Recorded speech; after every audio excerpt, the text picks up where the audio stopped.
800 ವರ್ಷಗಳ ಪುರಾತನ ದೇವಸ್ಥಾನವಾದ ವೀರಮಾಸ್ತಿಯಮ್ಮ ದೇವಿಯ 6ನೇ ವರ್ಷದ ವಾರ್ಷಿಕೋತ್ಸವವನ್ನು ದಿನಾಂಕ 22/8/2026ರಿಂದ ದಿನಾಂಕ 25/8/2026 5 ದಿನಗಳ ಕಾಲ 4 ದಿನಗಳ ಕಾಲ ಎಲ್ಲ ಕಾರ್ಯಕ್ರಮಗಳು ಅಂದರೆ ಆಶ್ಲೇಷ ಬಲಿ, ಚಂಡಿಕಾ ಯಾಗ ಮತ್ತು ಎಲ್ಲ ವಿಶೇಷ ಕಾರ್ಯಕ್ರಮಗಳೊಂದಿಗೆ ವಾರ್ಷಿಕೋತ್ಸವವನ್ನು ಆಚರಣೆ ಮಾಡ್ತಾ ಇರ್ತೀವಿ.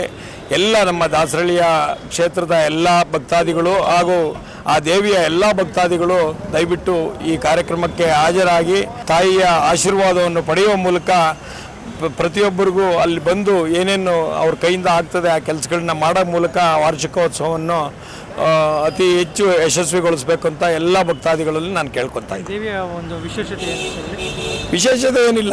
ದೇವಿ 800 ವರ್ಷಗಳ ಹಳೆಯ ದೇವಸ್ಥಾನ. ಪ್ರತಿಯೊಂದು ಕಷ್ಟಕ್ಕೂ ದೇವಿ ಹತ್ರ ಬಂದು ಯಾರು ಬಂದು ಅಲ್ಲಿ ಕೇಳ್ಕೊತಾರೆ ಎಲ್ಲ ಒಳ್ಳೆಯದಾಗಿರೋಂಥದ್ದು ನಮ್ಮ ಕಣ್ಮುಂದೆನೇ ಇದೆ. ಹಾಗಾಗಿ ವಿಶೇಷ ಪೂಜೆಗಳಿರೋದ್ರಿಂದ ಚಂಡಿಕಾ ಯಾಗ ಹಾಗೂ ಆಶ್ಲೇಷ ಬಲಿ ಈ ಥರ ಕಾರ್ಯಕ್ರಮಗಳಿರೋದ್ರಿಂದ ಪ್ರತಿಯೊಬ್ಬರು ಅದರಲ್ಲಿ ಭಾಗವಹಿಸ್ತಾರೆ. ಪ್ರತಿಯೊಂದು ನಿಮ್ಮ ಕಷ್ಟ ಕಾರ್ಪಣೆಗಳು ಎಲ್ಲ ತೀರ್ತವೆ. ಹಾಗಾಗಿ ದಯವಿಟ್ಟು ಎಲ್ಲರೂ ಬಂದು ಇದರಲ್ಲಿ ಭಾಗವಹಿಸಬೇಕು ಅಂತ ಕೇಳ್ಕೊತೀವಿ. ಸುಮಾರು ಎಷ್ಟು ಜನ ಭಕ್ತಾದಿಗಳು ಬರೋ ಒಂದು ನಿರೀಕ್ಷೆ ಇದೆ ಸರ್? 4 ದಿನಗಳಲ್ಲಿ 10,000ಕ್ಕಿಂತ ಹೆಚ್ಚು ಭಕ್ತಾದಿಗಳು, ಕೊನೆ ದಿನ ಒಂದು 5,000ಕ್ಕಿಂತ ಜಾಸ್ತಿ ಜನ ಅಲ್ಲಿರ್ತಾರೆ. ಪ್ರತಿ ದಿನ ಬೆಳಗ್ಗೆ, ಮಧ್ಯಾಹ್ನ, ರಾತ್ರಿ ಅನ್ನ ಸಂತರ್ಪಣೆ ಇರ್ತದೆ. ಹಾಗಾಗಿ ಭಕ್ತಾದಿಗಳು ಇದರಲ್ಲೆಲ್ಲ ಭಾಗವಹಿಸಿ ಯಶಸ್ವಿ ಮಾಡಿಕೊಡ್ಬೇಕು ಕಾರ್ಯಕ್ರಮ ಅಂತ ನಾನು ಕೇಳ್ಕೊತೀನಿ. ಇದು ತುಂಬ ಪುರಾತನವಾದ ಸನ್ನಿಧಾನ. ಶ್ರೀ ವೀರಮಾಸ್ತಿಯಮ್ಮ ಅಂತೇಳಿ ಪ್ರಸಿದ್ಧವಾಗಿ ತಾಯಿ ನೆಲೆಸಿದ್ದಾರೆ. ಅದು ನಮ್ಮ ಗಾಣಿಗರಹಳ್ಳಿಯಲ್ಲಿ, ದಾಸರಳ್ಳಿ ವಿಧಾನಸಭಾ ಕ್ಷೇತ್ರ ಗಾಣಿಗರಹಳ್ಳಿಯಲ್ಲಿ ನೆಲೆಸಿದ್ದಾರೆ ಅಂದರೆ ನಮಗೆ ವಿಶೇಷವಾಗಿ ಒಂದು ಖುಷಿ ಪಡುವಂಥ ಸಂಗತಿ. ಇದು ಆಗ ಹಳೆ ಒಂದು 800 ವರ್ಷದ ಹಿಂದೆ ಏನು ನಮ್ಮ ಮೈಸೂರು ಪ್ರಾಂತ್ಯ ಆಗಿರಬೇಕಾದ್ರೆ ನಮ್ಮ ಮೈಸೂರು ಮಹಾರಾಜರು ಈ ಕಡೆ ದಂಡೆತ್ತಿ ಬಂದಾಗ ಅಲ್ಲಿ ಒಬ್ಬರು ಋಷಿ ಮುನಿಗಳು ತಪಸ್ಸು ಮಾಡಿ ಕುಂತಿರುವಂಥ ಸಂದರ್ಭದಲ್ಲಿ ಅವ್ರು ಭೇಟಿಯಾಗಿ ಅವರು ಇಲ್ಲಿ ತಾಯಿ ವೀರಮಾಸ್ತಿಯಮ್ಮನ ಒಂದು ಪ್ರತಿಷ್ಠಾಪನೆ ಮಾಡಿ ಮತ್ತು ಸದಾ ತಾಯಿಗೆ ವಿಶೇಷವಾಗಿ ಚಂಡಿಕಾ ಯಾಗ ಮಾಡಿ ಅಂಥೇಳಿ ಆ ಸಂದರ್ಭದಲ್ಲಿ ಅವರಿಗೆ ಒಂದು ಮಾತನ್ನು ಹೇಳಿರ್ತಾರೆ. ಆ ಟೈಮಲ್ಲಿ ಅವರು ಒಂದು ಪ್ರತಿಷ್ಠಾಪನೆ ಮಾಡಿ ಆ ಟೈಮಲ್ಲೇ ಸಹ ಚಂಡಿಕಾ ಯಾಗ ನಡೆದಿರುವಂಥ ಸ್ಥಳ ಇದು. ಈಗ ನಾವು ಇಷ್ಟು ವರ್ಷದಿಂದ ಅದು ಸ್ಥಳಾಂತರ ಕಾಲಕ್ರಮೇಣ ನಶಿಸೋಗಿತ್ತು.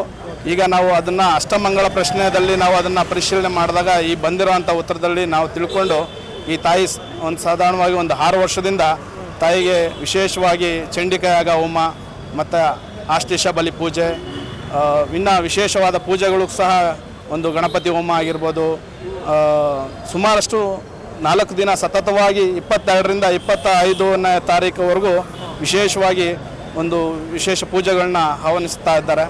ಹಾಗಾಗಿ ಎಲ್ಲ ಭಕ್ತರು ತಾಯಿ ವೀರಮಾಸ್ತಮ್ಮನ ಪೂಜೆಗೆ ಪಾತ್ರರಾಗಿ ನಿಮ್ಮ ಕಷ್ಟ ಕಾರ್ಪಣೆಗಳೆಲ್ಲ ತಾಯಿ ಹತ್ರ ಹೇಳ್ಕೊಂಡು ಆ ತಾಯಿ ಆಶೀರ್ವಾದ ಪಡೆದು ನಿಮ್ಮ ಕಷ್ಟ ಕಾರ್ಪಣೆಗಳೆಲ್ಲ ಆದಷ್ಟು ಬೇಗ ಕ್ಲಿಯರ್ ಆಗಲಿ ಅಂತೇಳಿ ತಾವು ಕೂಡ ಆ ತಾಯಿಯಲ್ಲಿ ಬೇಡ್ಕೊಳ್ತೀವಿ.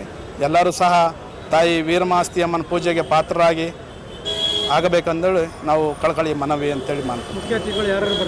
ಮುಖ್ಯ ಅತಿಥಿಗಳಾಗಿ ಶ್ರೀ ಸನ್ಮಾನ್ಯ ಶ್ರೀ ಕೃಷ್ಣ ಬೈರೇಗೌಡರವರು ಕೂಡ ಆಹ್ವಾನಿಸ್ತೀವಿ. ಮತ್ತು ನಮ್ಮ ಶಿವರಾಮೇಗೌಡರು ಅವರು ಸಹ ಬರ್ತಾಯಿದ್ದಾರೆ. ಮತ್ತು ನಮ್ಮ XMLA ಆದ ಆರ್ ಮಂಜುನಾಥ್ ಅಣ್ಣನವರು ಸಹ ಆಹ್ವಾನಿಸ್ತಾ ಇದ್ದಾರೆ.